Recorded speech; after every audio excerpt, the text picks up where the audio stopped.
Hello दोस्तों, नमस्कार। GK गुरु channel में आपका स्वागत है। चैनल में पहली बार विजिट करें तो चैनल को सबसे पहले सब्सक्राइब कर लीजिए और बेल आइकन को प्रेस कर लीजिए ताकि जब भी करंट अफेयर से रिलेटेड नोटिफिकेशन अपलोड करूं आप तक नोटिफिकेशन पहुंच जाए। आज है 13 जुलाई 2023। Daily national current affairs Hindi. हमारे यूट्यूब चैनल को सब्सक्राइब कीजिए। कुछ मोटिवेशनल थॉट्स हैं। Plan your work and work your plan. तो चलिए हम क्वेश्चन की ओर आगे बढ़ते हैं। क्वेश्चन है हमारा, पहला क्वेश्चन आपके सामने स्क्रीन में देख सकते हैं आप।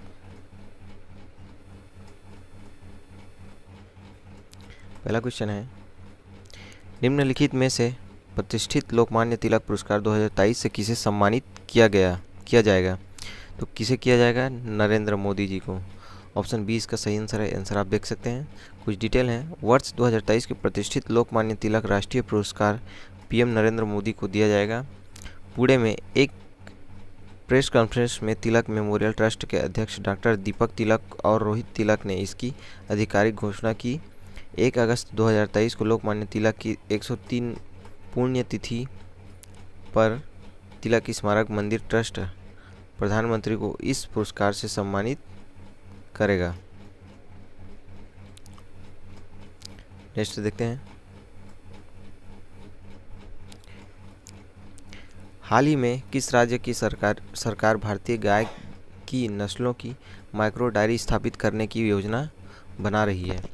तो कौन से राज्य की है? इसके सही आंसर है ऑप्शन सी, उत्तर प्रदेश। उत्तर प्रदेश सरकार भारतीय गाय की नस्लों की माइक्रो डायरी स्थापित करने की योजना बना रही है। इस योजना का उद्देश्य दूध उत्पाद बढ़ाना और साहीवाल, थरपारकर और गिर जैसी देसी गाय की नस्लों को संरक्षित करना और आर्थिक रूप से कमजोर पशुपालकों की आय बढ़ाना है। राज्य सरकार द्वारा नंद बाबा मिल्क मिशन के तहत देसी गाय की नस्ल की खरीद के लिए 40,000 रुपये दिए जाएंगे। नंद बाबा मिल्क मिशन का उद्देश्य डेयरी उत्पाद को बढ़ाना है। नेक्स्ट क्वेश्चन है, हाल ही में विदेश मंत्री एस जयशंकर ने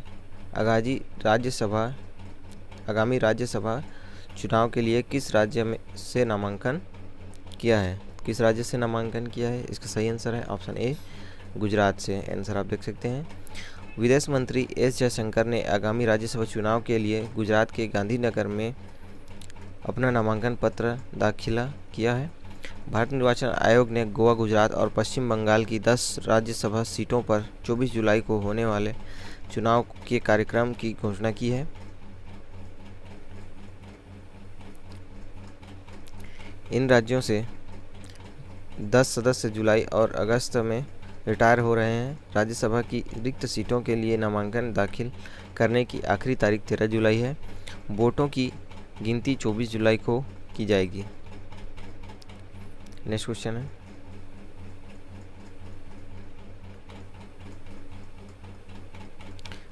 है, अपना, हाल ही में राष्ट्रीय सिकल सेल एनीमिया उन्मूलन मिशन 2047 का शुभारंभ किसके द्वारा किया गया है? तो किसके द्वारा किया गया है? इसका सही आंसर है नरेंद्र मोदी। ऑप्शन सी इसका सही आंसर है। डिटेल है, प्रधानमंत्री नरेंद्र मोदी ने मध्य प्रदेश के शहडोल में राष्ट्रीय सिकल सेल एनीमिया उन्मूलन मिशन NSCAEM 2047 का उद्घाटन किया। इस मिशन का उद्देश्य सिकल सेल रोग से उत्पन्न चुनौतियों से निपटना है। विशेष रूप से भारत में आदिवासी आबादी के बीच यह मिशन बीमारी के बारे में शिक्षा को बढ़ावा देते हुए प्रारंभिक पहचान और उपचार सुनिश्चित करने के लिए स्क्रीनिंग और जागरूकता रणनीतियों को जोड़ता है। सिकल सेल विशेषता वाले व्यक्तियों की पहचान करके मिशन का उद्देश्य अगली पीढ़ी की बीमारी के अनजाने हस्तांतरण को रोकना है। नेक्स्ट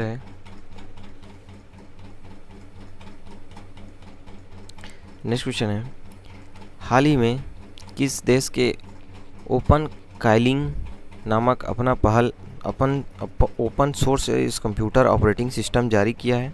तो इसका सही आंसर है चीन। ऑप्शन ए इसका सही आंसर है। आंसर आप देख सकते हैं, डिटेल है। चीन ने 5 जुलाई को ओपन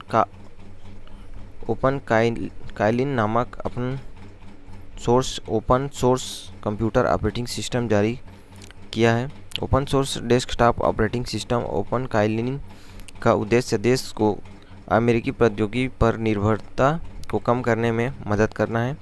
माइक्रोसॉफ्ट के विंडोज और एप्पल के मैक ओएस ऑपरेटिंग सिस्टम की जगह लेने के लिए 1 दर्जन से अधिक चीनी कंपनियां ऑपरेटिंग सिस्टम विकसित करने की कोशिश कर रही है। नेक्स्ट क्वेश्चन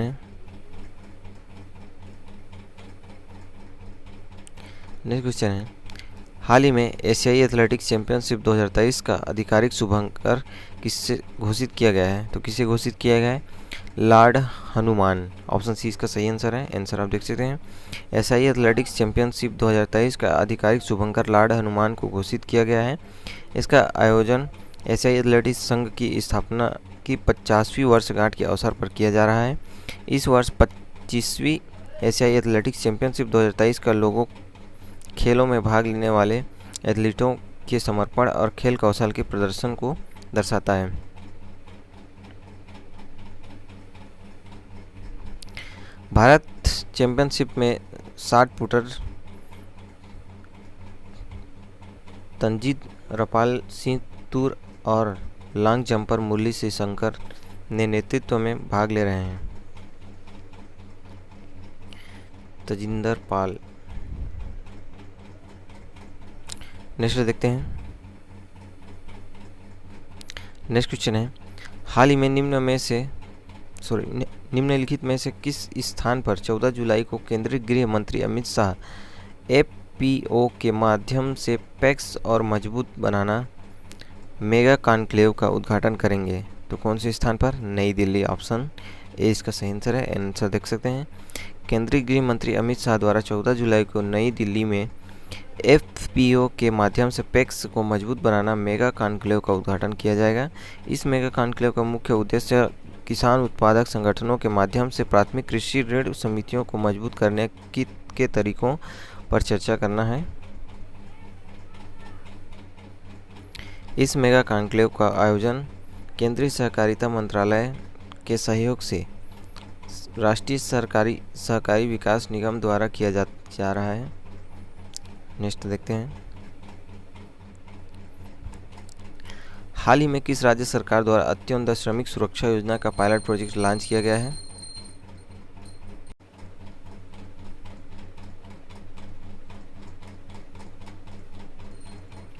हाल ही में किस राज्य सरकार द्वारा अंत्योदय श्रमिक सुरक्षा योजना का पायलट प्रोजेक्ट लॉन्च किया गया है? तो इसका सही आंसर है गुजरात।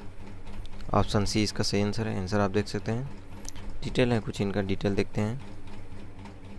डिटेल कुछ इस प्रकार है, गुजरात के मुख्यमंत्री भूपेंद्र पटेल और केंद्रीय संचार राज्य मंत्री देवसिंह चौहान द्वारा श्रमिकों की सामाजिक सुरक्षा को सुनिश्चित करने वाली अंत्योदय श्रमिक सुरक्षा दुर्घटना बीमा योजना के पायलट प्रोजेक्ट को लॉन्च किया गया है।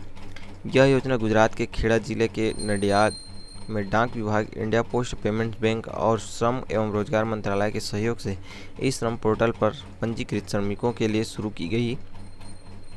गुजरात श्रम योगियों के लाभ के लिए इस अनूठी योजना को प्रायोगिक आधार पर शुरू करने वाला देश का पहला राज्य बन गया है। इस अंत्योदय श्रमिक सुरक्षा योजना का उद्देश्य श्रम योगियों के कल्याण और सुरक्षा को प्राथमिकता देना है ताकि उन्हें दुर्घटना की स्थिति में वित्तीय सुरक्षा मिल सके। नेक्स्ट देखते हैं, नेक्स्ट क्वेश्चन है, हाल ही में किस देश में गुइलेन-बेयर सिंड्रोम के चलते राष्ट्रीय स्वास्थ्य आपातकाल की घोषणा की गई है? तो किस राज्य में, किस देश में की गई है? पेरू में। पेरू ने न्यूरो संबंधी डिसऑर्डर गुइलेन-बेयर सिंड्रोम के मामलों में वृद्धि के कारण 90 दिनों के राष्ट्रीय स्वास्थ्य आपातकाल की घोषणा की है। यह गुइलेन-बेरे सिंड्रोम एक दुर्लभ तांत्रिक संबंधी विकार है जिसमें शरीर के प्रतिरक्षा प्रणाली तंत्रिकाओं को प्रभावित करती है। पेरू एक दक्षिणी अमेरिका देश है। पेरू की राजधानी लीमा है। नेक्स्ट देखते हैं,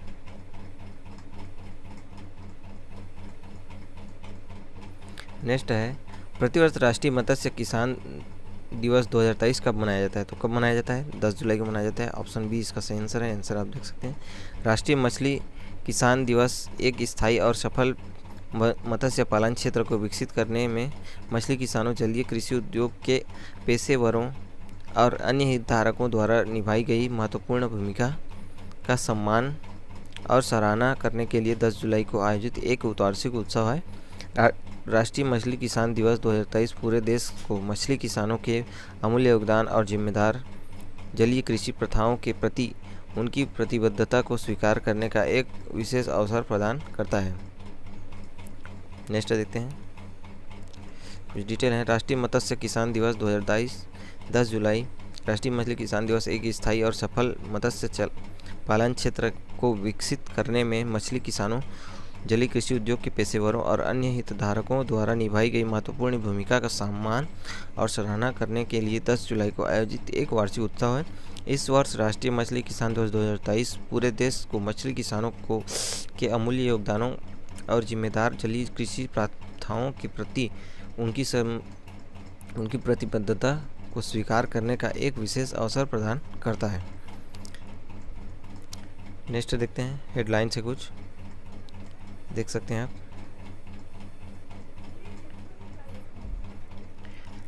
रेत और धूल के तूफान का मुकाबला करने का अंतर्राष्ट्रीय दिवस 2023 12 जुलाई।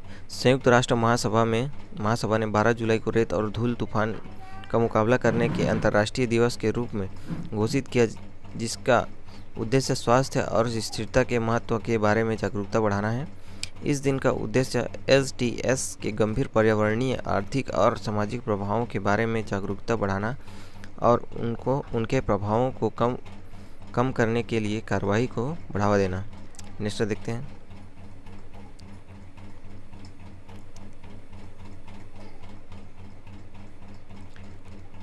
नेक्स्ट है शेख तलाल एशिया ओलंपिक परिषद के अध्यक्ष बने। शेख तलाल फहद अल सबाह एशियाई ओलंपिक परिषद के अध्यक्ष नियुक्त किया गया है। शेख तलाल फहद अल सबाह एशियाई ओलंपिक परिषद के अध्यक्ष के रूप में अपने निलंबित भाई की जगह लेंगे। शेख तलाल ने हाल ही में 4 वोट से OCA अध्यक्ष पद का चुनाव जीत लिया। उनके पिता शेख फहद अल अहमद अल जबर अल सबाह 1980 के दशक की शुरुआत में संगठन के पहले अध्यक्ष थे। नेक्स्ट देखते हैं, नेक्स्ट है PM मोदी राष्ट्रीय सिकल सेल एनीमिया उन्मूलन का शुभारंभ किया। प्रधानमंत्री नरेंद्र मोदी ने हाल ही में मध्य प्रदेश के शहडोल में राष्ट्रीय सिकल सेल एनीमिया उन्मूलन मिशन 2047 का उद्घाटन किया।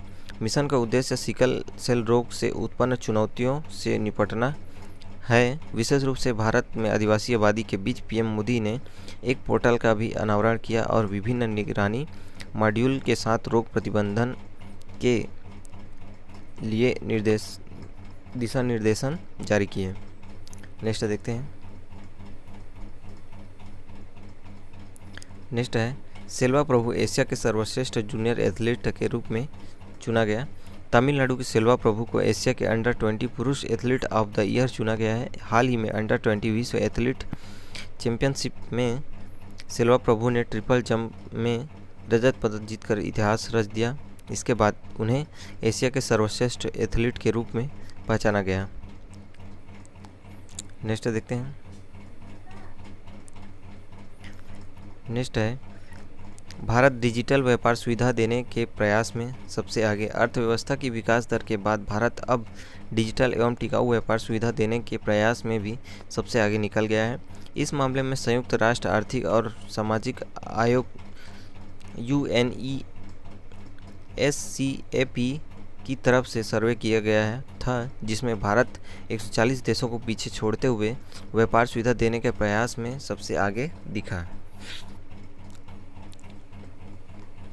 नेक्स्ट देखते हैं,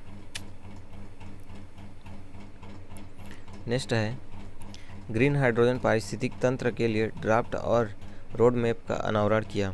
नवीन और नवीनीकरण ऊर्जा स्रोत मंत्रालय ने ग्रीन हाइड्रोजन के निर्माण और भंडारण के लिए अनुसंधान और विकास प्राथमिकताओं को रेखांकित करने के लिए ड्राफ्ट और रोड मैप का अनावरण किया है।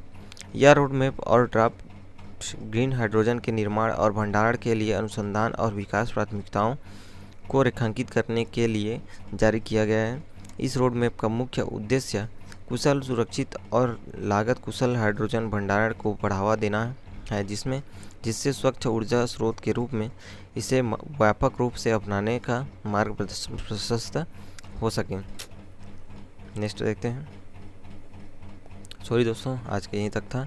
तो वीडियो पसंद आया होगा, कंटेंट पसंद आया होगा तो वीडियो को सब्सक्राइब कीजिए और चैनल को सब्सक्राइब कीजिए और लाइक शेयर कर दीजिए दोस्तों। थैंक यू दोस्तों, थैंक यू फॉर वॉचिंग।